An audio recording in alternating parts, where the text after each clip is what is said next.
First of all, I'd like to thank you for choosing a new Honda E as your next new vehicle. In this video, we're going to go around the car, look at the technology and the features that the car has, and show you how you can set them up for yourself to get the most out of this brilliant car from day one and start enjoying the drive of this car. So please join me as we go into greater detail around the new Honda E. When it comes to unlocking and locking your Honda E, there are a couple of ways we can do it. I'll show you both of those.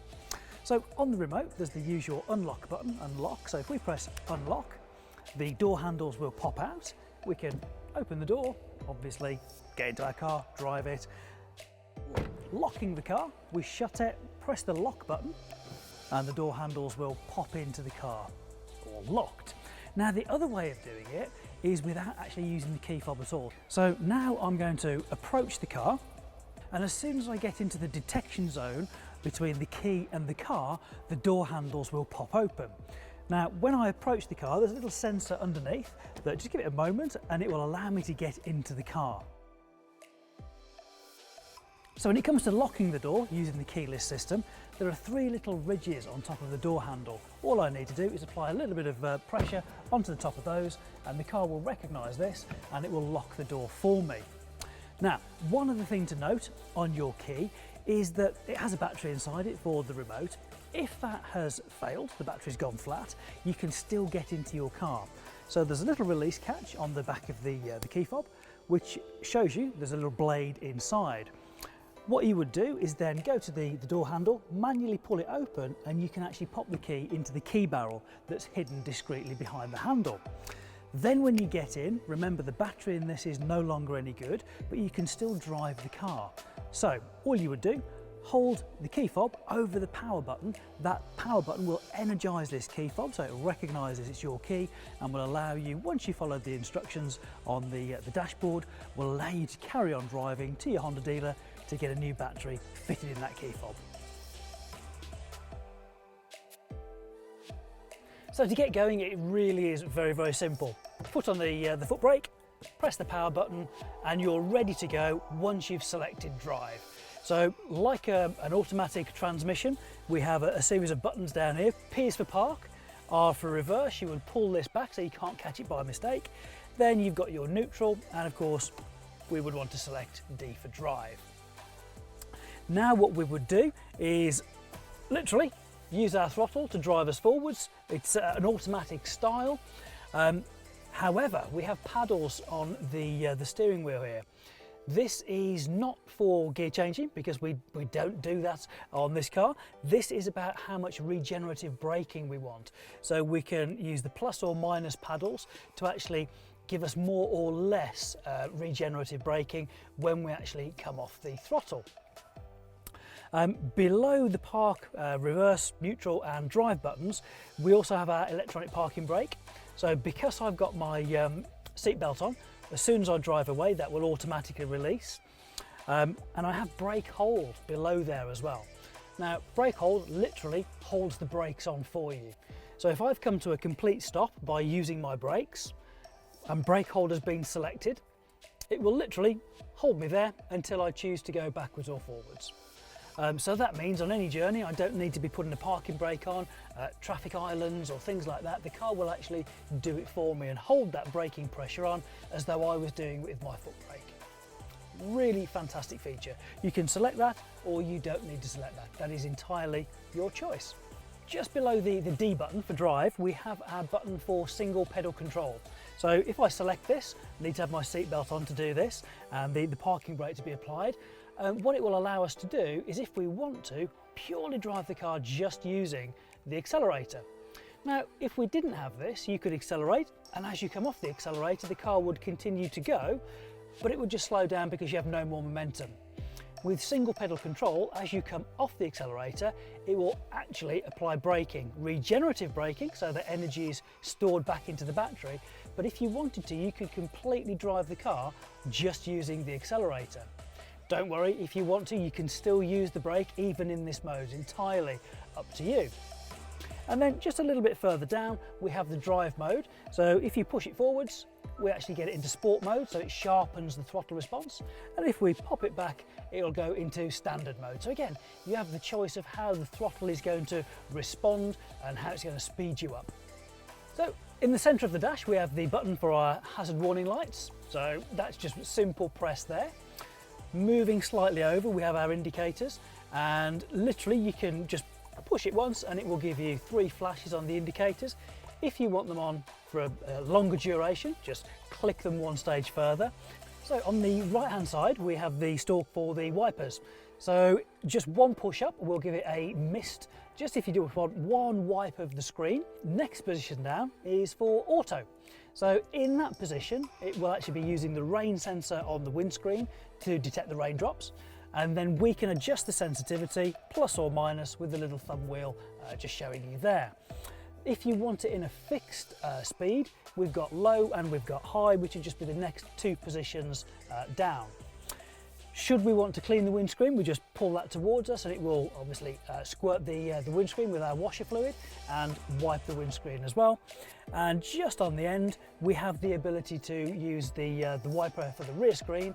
And again, we can do intermittent there or a fixed on position. And again, one more rotation would use the washer fluid to actually clean that rear screen for us as well. The stalk on the left-hand side is responsible for controlling our headlights.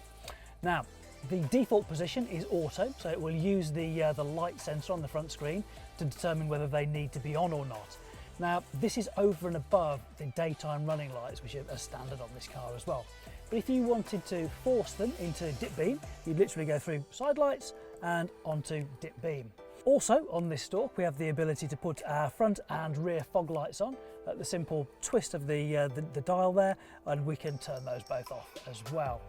Should we need to flash somebody just to let them know our presence is about, we can give it a little flash there and that will let people know we're here. On the subject of headlights, we can actually choose how long, or if at all, we want the headlights to be on after we close the driver's door. So all we do, we go into all apps and we'll look for vehicle settings. So we scroll to the bottom of the menu there, tap on our vehicle settings, and one of the icons is lighting setup. So in there, it gives us the auto headlight off timer. So we tap on that and it looks like you have 3 choices, 60, 30 and 15 seconds. Actually, there is one more, so if you didn't want the headlights to remain on after you've closed the door, you could select 0, but I'm quite happy with 15. That's a nice amount of time. What I'm going to do here is just go back one stage and I'm going to integrate my headlights and wipers. So this is a really nice feature. So if your wipers are on, the car will actually put your headlights on. So if you've got reduced visibility because of the rain, it will actually put on your dipped beam for you. So that's on, I'm happy with that, and I can go back to the previous menus. On the right hand side, we've got operations for adjusting the view for the side camera mirror system and operation of the electric windows. So just like a traditional system with a car that has electrically operated door mirrors, you'd slide it to the right hand side or to the left hand side to adjust them. In this instance, with our side camera mirror system, you're not adjusting the angle of the camera, just the view that you get within it. So if you imagine your view is a sheet of A3 paper, what you're doing is moving a sheet of A4 paper within that to get the view that you actually want. And that's operated by the little joypad just below it, where we can go left, right, up or down to get the perfect view for you. Below that, we have the ability to lock the doors, just literally at the rocker switch, which to the right will lock the doors and to the left will unlock the doors for us. And then below that we have the safety button. So when we press this and we get an amber light inside it, it will actually indicate for us that only the driver can operate the electric windows.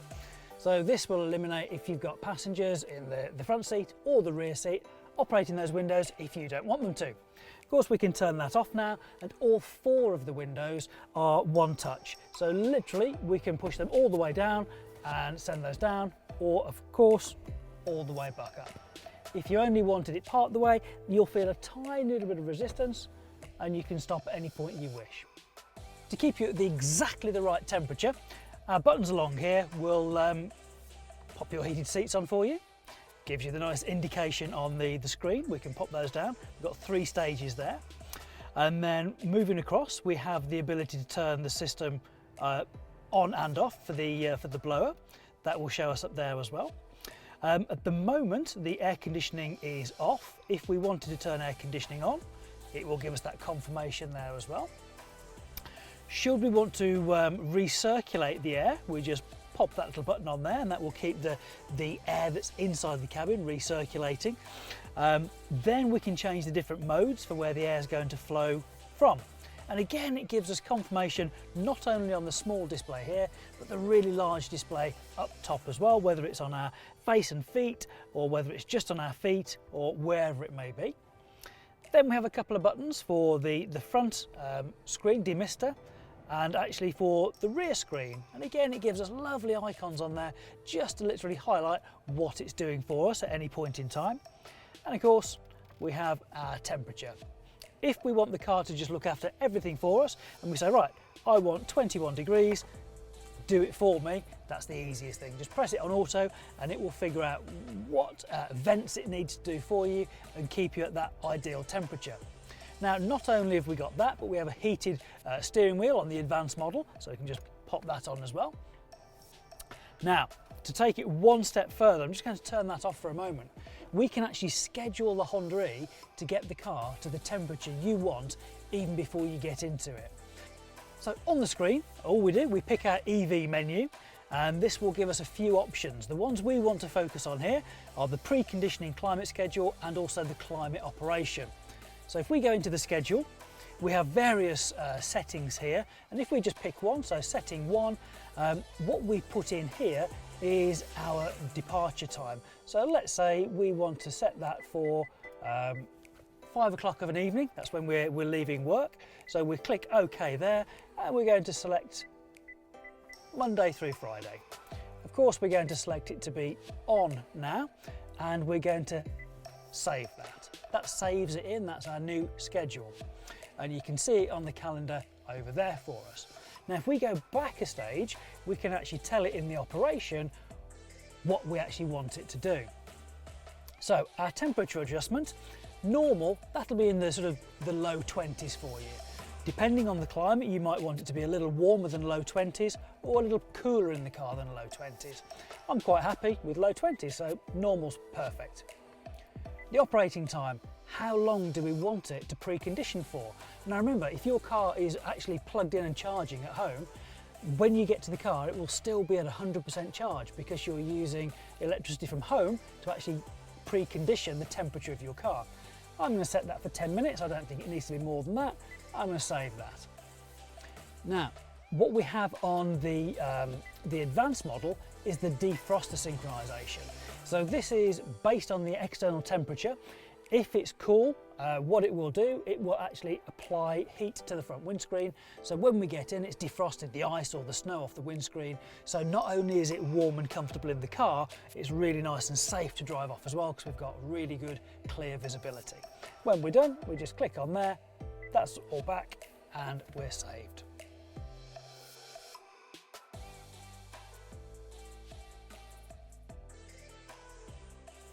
So when it comes to charging the Honda E, there are a number of ways of opening the charging lid. Now, because this car's unlocked, we can press the button at the front and that will pop up. Now, with the car, you'll get 2 charging leads. One will have a 3-pin plug at the end that you plug in at home. That is your slow charger, and it will have an end like this that plugs very simply into the car.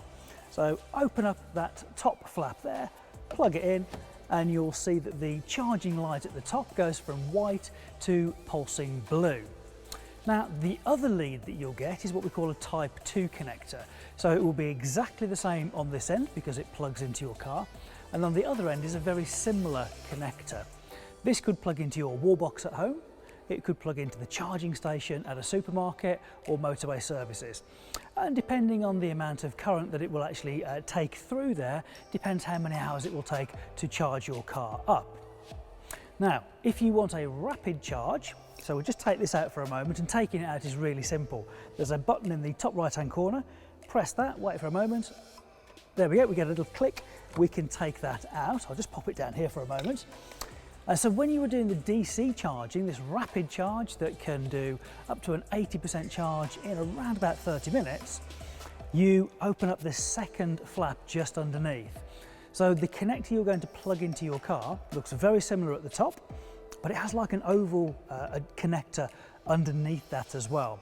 So you're now using the charger, probably a motorway service, somewhere where you're going to be getting that kind of charger, plug it in, and in about 30 minutes, providing the conditions are suitable, you'll be good to go again for 80% of that battery range. So when you're finished, pop those flaps over, push the charging lid down, and you're good to go again.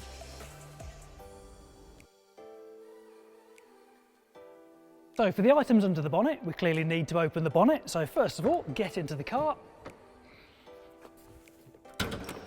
open the bonnet, and the latch at the centre is slightly offset. So we just pop into here, slide it a little bit to the right, and now we have gas struts. So that takes care of leaving the bonnet up for us. And the items that you need to take a look at: screen wash with the blue cap on there, so obviously we'll need to make sure that's topped up. Things that will need periodic checking as well, things like brake fluid and coolant. Now there are three little tanks here. Just make sure they're all nicely topped up to the maximum, not above, and it's the same coolant for all of those. So at the back of the car, you'll see the orange insulation. That's where the high voltage is coming to actually power the vehicle. So the only things that we need to look at and concern ourselves with are things like the screen wash, which has got the blue cap, and on top of the brake fluid, we have the yellow one. Those are the things to make sure we keep an eye on, just to make sure they're at the right levels. We do have a 12-volt battery at the front, but when we charge up our car through the normal port at the front, it will take care of charging that. If for any reason you don't plan on using your car for a little while, there is a little sticker here, and it does suggest that we should be charging our car for at least once in a 3-month period. So again, just make sure that is fully charged if you do intend to not use the car for a short period of time. When it comes to closing the bonnet, because we have two catches either side of centre, it makes sense that as we close it, just use a couple of fingers there, just to put equal pressure on to close the bonnet nice and level. And remember, your new Honda E has a service schedule of 12 months or 12,500 miles, whichever comes soonest. So when that approaches, again, please contact your dealer so we can book you in for a service. Also, your new Honda E has deflation warning system.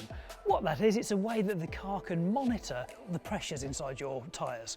So this can actually notify you if the pressures have gone up or gone down in relationship to each other. So this could be, going from warm days, colder nights, those kind of things, where the air temperature can change the pressure inside the car. So no need to be alarmed. I'll show you how to reset that in a moment, but first of all, do make sure that the pressures on your car are correct, because clearly it may be a puncture and you may need to get a new tyre. However, if you've checked that everything's okay and it's just a temperature fluctuation, all you need to do is go inside and I'll show you how to do that. So simple as, we go from our home screen here, we select all apps, and that will bring us up a menu. We scroll to the bottom of that and you will find vehicle settings. In vehicle settings, we have deflation warning system.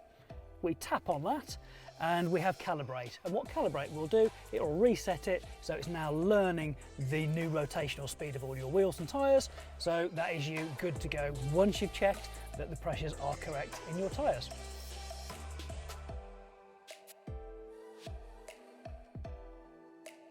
So for adjusting the seat, we have a couple of controls down by my right hand side. So we can lower the seat just by pumping down, and we can pump up, obviously, to get exactly the right position. Then just behind that, we have another lever, so we can actually get the incline or the recline of the seat correct for us as well. So once you've set the seat that's nice and comfortable for you, next you want to do the steering wheel.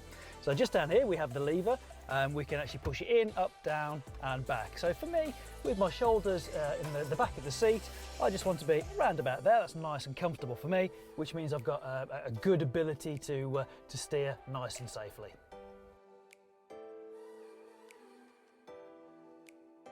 To adjust the head restraint for maximum safety, first of all, we've got our seating position correct. Now we just need to raise this or lower it whichever the case may be, because it needs to touch the sort of the bulbous part at the back of our head, but not constantly. So it's not interfering with me here, but I've got quite a gap. I can actually increase that by ratcheting, and I can drive along, but should there be any kind of impact, then the restraint is doing its job for me. Now, if I was getting in as a second driver and this was too far forwards, to release that back, there's a button on the side. We just press that, it will release it. And just at the bottom of the stalk there, we can lower it down and reset it for ourselves again. To adjust the height of the seatbelt, we have an adjuster on the B-pillar. So what you want is it to be not coming down over your shoulder, but not too high up. So a nice sort of sweep over there. So all I do, I will just get pull it out. We can adjust it, and for me it's just a couple of notches up, just so it's perfect on my shoulder, nice and comfortable, but more importantly, really safe. At a glance we can tell if our parking sensors are on or not. At the moment we have the little green P symbol there for parking sensors, and we can see they're on. If we want to turn them off, it's really simple. We go into safety configuration, and then that will bring us up various icons that we can tailor to your own liking. In this instance, we want to turn off parking sensor, so we tap the P sign there. That goes greyed out, and we'll notice that on our dash meter in front of us, that has now gone. So we know that the parking sensors are no longer on. If we want to turn them back on, it's simply the reverse. The car has loads of storage compartments, so we have a place for our mobile phone at the front, we have cup holders in the centre, and of course we have our glove box, just literally down there in front of the passenger's knees. And of course, as you'd expect, the horn is in the centre of the steering wheel. There are a couple of user selectable features on Honda Sensing. So we have intelligent adaptive cruise control. Now to operate that, all we would do is press the button next to the cancel, and then we can scroll through using the button with LIM on it. Now LIM is for limit, so we have three functions within this. We have speed limiter, so we can set the limit that we want to not accelerate past just by pressing the set button, and then you can adjust it plus and minus for the appropriate speed. If you press the LIM button once more, you get like a traffic sign in front of the LIM button. This is intelligent speed limiter. So this uses the information that the camera's seen at the top for a speed sign of maybe 60 miles an hour, and it would limit your speed to not accelerate past 60. The final one though is like the next generation of cruise control. So this is intelligent adaptive cruise control. So you can get to the speed you want to get to and set it, or if you're on a motorway and you couldn't get to say 70 miles an hour with 50, you can set it, but then you can actually press the plus button to take you up to 70, and then of course when traffic in front clears, you will get up to your 70 miles an hour. Now, towards the bottom left corner of this sort of paddle here, we can adjust how far away from the vehicle in front we want to be. Now we measure that in time, because time grows obviously the faster you go, and you can just we've got 4 settings there, and that can be exactly what you want it to be within the parameters. So if you want to be nearer or a little bit further away from the car in front. Then we have lane keeping assist system. This is another driver selectable feature. So when you're going above sort of 45 miles an hour or above, so it is a motorway or a dual carriageway feature, we simply press this button here, and you'll see the indications on the screen there. They're looking for the painted white lines to try and keep you more central on the road and put in some of those tiny sort of inputs through the steering wheel that we don't realise we're doing. Now this is going to help reduce driver fatigue and keep you safer on the road for longer and make it more comfortable while you're driving. So from a driver's point of view, we have lots of usable information straight in front of us. So let me talk you through that. So on the right hand side of the screen, we have the parking brake symbol. Obviously we're stationary at the moment, so that's going to be illuminated. We have the power and charge indicator. So as we're driving, we'll be consuming power, and the more rapidly we accelerate, the more power we'll see coming up there. When we decelerate, we'll be charging the batteries up, and we'll see that go green below it. Just at the bottom, we can see that our battery is 47% charged. And then because we're stationary, obviously we are 0 miles an hour. At the top, we can see that the last traffic sign that we passed was a 70 mile an hour speed sign. Just below that, we have the icon to tell us some of our extra sensing features like blind spot information there, or active. In a moment, we'll go through how you can modify those. We can see our parking sensors are on. We can see our mileage for this car, obviously the temperature outside as well. We'll come to the home button in a moment because that's on the steering wheel. And we can see we've got a door and a boot open on this one. It's in park. The mode is normal, so we have two modes, normal and sport, which we change just down by the gear selection on our center console. And then we have our ready to drive icon. So we have a picture of a green car that's ready to move. Once we've selected drive or reverse, then all we need to do is accelerate.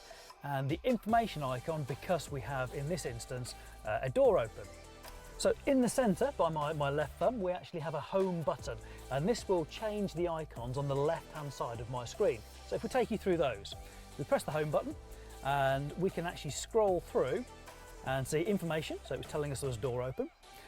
If we scroll to the next one, we have fuel economy figures, so we can push on that and it will give us average fuel economy. We have trip A and trip B at the bottom, so we can just scroll between trip A and trip B. If we want to go to the next one down, we will see that we have information on average miles per hour, how long this journey was, and again our trip meters. Then next one down is for audio. So this will tell us if we were playing the radio, whether it be DAB, an FM station, or our own choice of music. Then as we go down, we have telephone. So we'll pair a phone shortly. That would take us into our hands-free system. Then we have navigation. So if we select this, it will tell us we have a compass that'll show us our direction. Of course, if we had navigation set for a destination in the car itself, that would give us our turn-by-turn signals.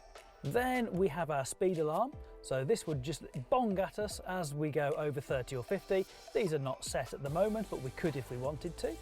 We have information on who's wearing their seatbelt. There's only me in the car at the moment, so I can see that's green for me. That's all good.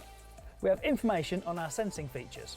So when we've selected that, we can actually roll up and we can select or deselect elements like lane departure warning. We can scroll down for blind spot information. And obviously I'm going to put these back on again because I want to be as safe as possible. So we just scroll back up and make sure we have a tick in the box for all of those. And then we go back to information, which is where we started, and it shows us that we do have a door open and we do have a boot open. So that's why we have the little amber eye there, just to notify us that something needs our attention before we start driving.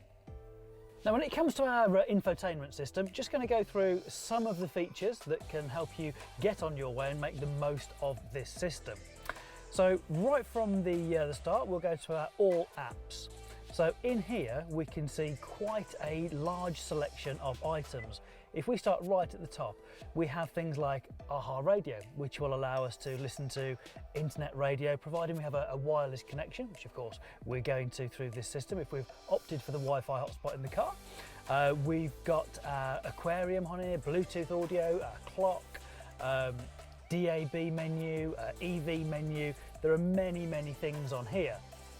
So what you can do is tailor the sort of hot buttons on the right hand side, so for the most frequently used ones that you want to use. If there's something like I do like to pop on the aquarium, if I want to press that, that'll just come up there for me once I've downloaded that. It's free, no problem there. However, when it comes to normal driving, I've got my favourite features along here. So I've got my navigation, which will come onto one of the screens there for me. And this is because I've selected it over here. If my passenger had selected navigation, which they could do, it would be on their screen on the left-hand side. One of my favourite screens on here is the EV menu. So this will give us information about whether the car's connected to a charge point, what the state of battery is, in this case 47%, but on this screen we also have something called the charge wait time schedule. This is where we can set times we don't want the car to charge. So for instance, if we wanted to go into our time here, this is the start time, and we want it to go 7 o'clock in the morning and end at 11 o'clock at night, or let's even say 11:50. So we take that to 11:50. So we'll take that to 11:50 and we will OK that. So what the car is not going to do is charge in those times. So what it is going to do is from 11:51 until 6:59, the car will accept charge. And I'm going to set this for every day of the week. And I'm going to set that, there are two destinations here. We've got anywhere or home. So home is home that's set into your satellite navigation, and anywhere is anywhere but that. Now the reason I might want to do this, if I set this to on and then save it, is because I might have less expensive electricity between midnight and 7 o'clock in the morning. So what that's going to do is minimise my cost on electricity and maximise the efficiency for me. So remember, if you want to cancel out at any point, you just go into it and you can literally just turn that off, but the settings will stay in there for you, not a problem at all. So another great feature within this menu is the charge limit settings. So at the moment, we're away from our home destination, as shown by the little arrow there, and the car will, given enough time, charge up to 100% wherever we are. However, you might not want to do that. For instance, if you live at the top of a hill and your first journey is always going to be down that hill, why not set it to 95% charge? Because then as soon as you drive off your drive, you're going down a hill and you're getting free energy. It could be that you only want to go up to 85% when you're away from home, just to minimise your cost, because you can get cheaper electricity at home. So the flexibility really is there for you. And if you make any changes, literally press save and that would be it saved for you. So if you want to use your smartphone connection, you can use Android Auto. You will need a wired connection to the car through its USB. Or if we press it here, I'm using an iPhone, so I have the ability to do this wirelessly. So we'll connect a new device.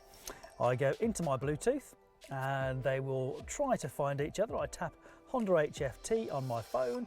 I will be given a code, they match up. So I'll click pair on there. I will allow it to get the connections on there. And you see right at the top there, we actually have my information on there about the phone. Would I like to enable CarPlay? Yes, I would. So now in a moment, this should go from smartphone connection, which is quite generic. I click OK on my phone, and that should, when they synchronise, turn to the CarPlay logo, because it will recognise that we're in CarPlay. There we go. So now we can see that logo's changed to CarPlay. It's giving me my destination of where I am. If I go to my sort of home button there, we can see the icons that I can use nice and easily, and I could go straight into my phone rather than having to do that extra connection. I can swipe across there and see the other icons that I can use, whether it be my Google Maps, my Waze Maps, whatever it might be. I can scroll across there or back to my own navigation. So really usable, and of course we don't have to have that wired connection between my phone and the car. Now on here, somebody set it up so that we have the TA button. Now TA is traffic announcement, so this is if we're listening to an FM station, something like that. I might want something slightly different on here, but to get audio playing, I can just literally press my audio button, and we've now got volume, which I can turn on here. I could equally do that off the steering wheel, or I could go into my music on here. So I could look at the music that I've got stored through my Amazon Music, or it could be using my phone as an iPod, and again control the music up and down using the steering wheel controls.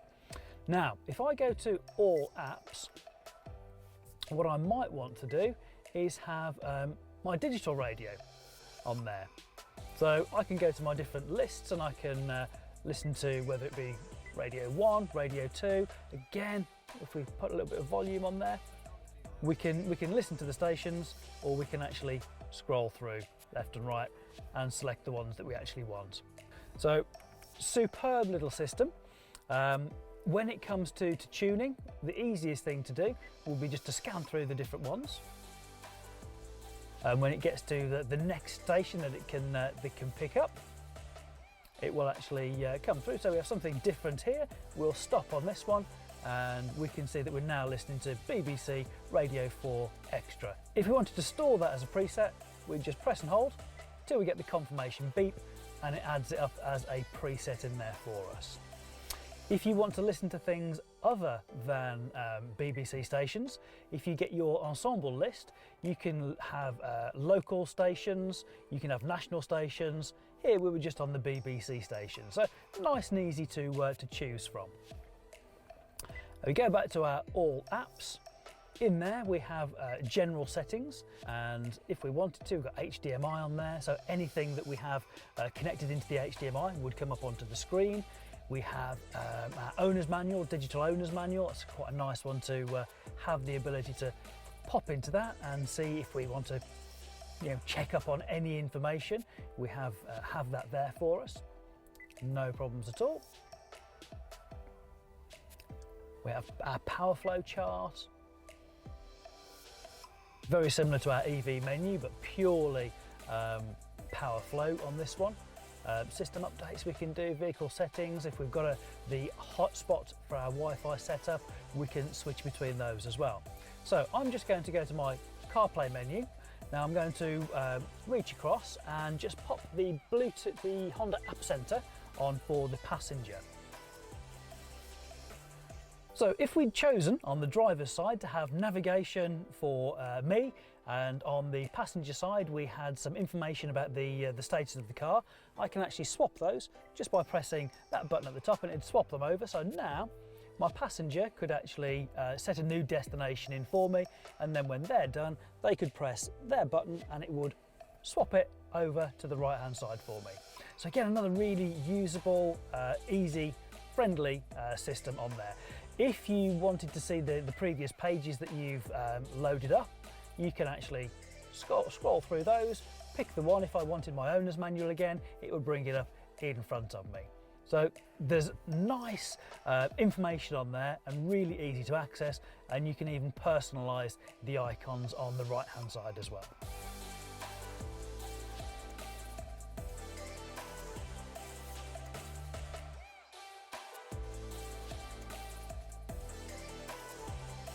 Opening the tailgate on your Honda E is really simple. Underneath the H badge is an electronic switch which will allow the tailgate to rise up. Now we're in the boot, you'll probably notice there are a couple of bags. In those bags are your two charging cables. So if we look at this one first, just take it off its little storage hook there, and in here is our Type 2 cable. So this is the one you're going to use most of the time, and it has on both ends similar kind of connectors. So one end would go into the car and the other would go into your charging wall box, maybe at home or at the supermarket, so that you can charge it while you're either asleep or doing your shopping. I'll just set this to one side for the moment. On the other side is our slow charger. So this can be used with a 3-pin plug, so a normal domestic socket. And again, of course, it will have the connector that will go into the car, but this time we have a standard 3-pin plug to go into the home socket. Again, I'll just set this to one side. Now we're here, I'm just going to remove the shelf here for a moment, just to make it easier for you to see inside. So take that off.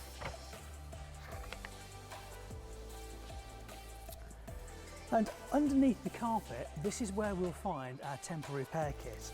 So this is the kit you would use if you find yourself at the side of the road with a puncture, but of course you do have roadside assistance as well, which would be my preference. Call them out, get them to help you on your way. But should you wish to, we have the solution and also an air compressor to get you moving again. We pop the carpet down. Before I fold the seats down, which is really easy, just literally this latch at the top, just like to point out these top tether points. So if you are going to carry child seats in the car, this is a really important part, because when we get round to the side of the car, we'll see where the seat locks in at the base, but these top tether points are where a strap would come over the top of the seat, through the legs of either of the head restraints, and lock onto one of these bars, improving safety and security of the child seat. But for the moment, we'll pop the head restraint down, and because of how compact the car is, what I can do is actually fold the seat down right from the back of the car. But what we'll do, let's go around the other side so we can show you the seats from a different angle. as we mentioned earlier, I was going to point out for you the locations where the Isofix child safety seat would fit to the car. So just underneath these plastic buttons, there's actually a structural part of the car that you would lock on the legs of the Isofix child safety seat to, in addition to the top tethers we saw on the back of the seat. And from a point of view of folding the seat down, dead simple to do from the side of the car as well. Just before we close the rear door, we can actually show you the child lock switch here. So to activate them, you just push that down, and of course you could have that on the passenger side rear door as well.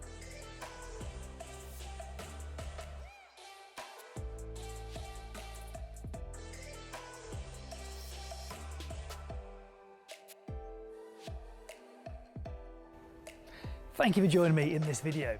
So I'm sure we've discovered some new features and how to set them up, and revisited some familiar features that we've experienced in the past. Should you have any questions about anything we've not covered for you in this video, please feel free to contact your local dealer where they can go through in greater detail those items. So congratulations on your new purchase, and thank you very much. We look forward to keeping in touch with you.